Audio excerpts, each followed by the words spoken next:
Hi everyone, my name is Sophie Rudolph, and my presentation is on diabetes prevention and the Affordable Care Act. This is also known as the ACA. I'll be talking about how this policy supports programs that help prevent type 2 diabetes through lifestyle changes. I'll talk about what the article found, what recommendations were made, and what I personally think about the analysis as well. This is going to be the article link that I used. The main topic of this article is preventing type 2 diabetes. Type 2 diabetes is one of the most common chronic diseases in the United States. It's also a very preventable disease. It's linked to high blood sugar levels, poor diet, lack of physical activity, and obesity. This disease is so important to study because it doesn't just affect individuals, it also has put a huge strain on our healthcare system and economy. The article talks about how the ACA supports lifestyle programs that help people eat healthier, exercise more, and manage their weight. These are all things that are proven to lower diabetes risk. The goal here is really prevention rather than a treatment. The health policy discussed is the Affordable Care Act, which was passed in 2010. It expanded health insurance coverage, but it also had a huge part in preventative health care. One of its goals was to change the United States health system from one that usually treats illness to one that focuses on preventing diseases. The Affordable Care Act requires most insurance plans to cover preventative service without out-of-pocket costs. Some examples are diabetes screenings and counseling. This law made big changes in how Americans access their health care. It also funds community-based programs like the National Diabetes Prevention Program.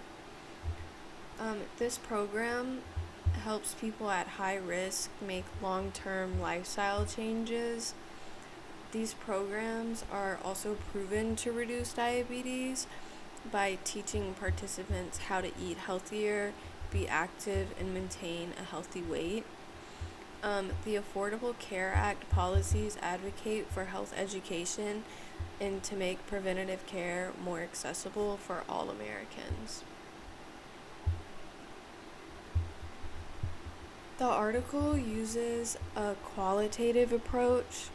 This means that the authors didn't collect new data or run new experiments.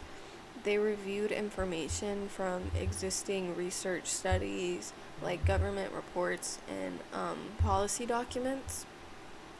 This type of method helps provide a broad view of how policy and practice really connect. Their goal is to understand how the ACA programs are being used to prevent diabetes, also what's working and what's not. It doesn't include any new statistical analysis either. It uses policy evaluation and literature review. They use content analysis. That means they read and analyzed parts of the ACA that deal with preventative and chronic diseases. They also compared different studies and reports to see what patterns there were and where the ACA was helping or falling short. They focused on the Affordable Care Act's preventative care requirements, insurance coverage expansions, and community health funding.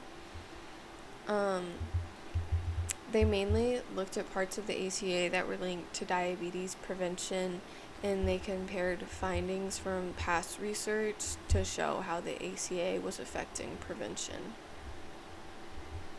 The findings were definitely positive. The ACA made preventative care easier for millions of people in America. The diabetes prevention program has also been shown to lower risk of developing type 2 diabetes by 58%. The policy also improved access for lower income and minority communities.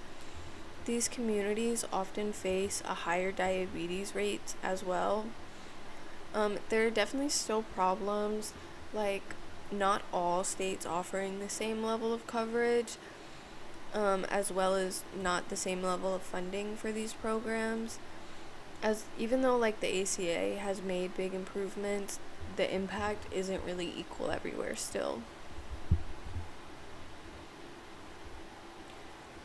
The authors did have a bunch of recommendations.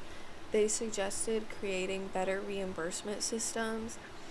This will allow healthcare providers to still be paid for offering prevention programs like the diabetes prevention program. They also want more public awareness and provider referrals. Many patients that qualify for these programs don't even know that they exist. Um, More providers need to offer them. Doctors and clinics also need to refer more patients to these programs so people actually use them. They also suggested expanding Medicare and Medicaid to cover the services in all states. Another big point was the need for community based programs that are culturally appropriate.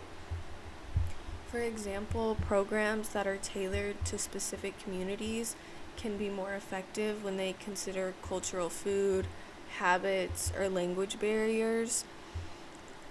They also talk about the importance of continuing monitoring and evaluation to measure how well these Affordable Care Act provisions are working and whether they're really reducing diabetes rates over time. I thought the analysis was really strong and easy to follow. It connects to the Affordable Care Act policies directly to real life health outcomes. This shows how laws can help prevent chronic diseases like diabetes. The only thing I think could be improved is adding more updated data. The Affordable Care Act has been around for over a decade now, so we could see more current results. The article still clearly shows that prevention focused policies like the Affordable Care Act can save lives as well as reduce long term healthcare costs, which are both very big positives. These are the main sources that I used. This article is the main article that I used that focuses on the Affordable Care Act and diabetes prevention, and then the other two were to help me understand how to evaluate and critique health policy analysis in general. That's all. Thank you.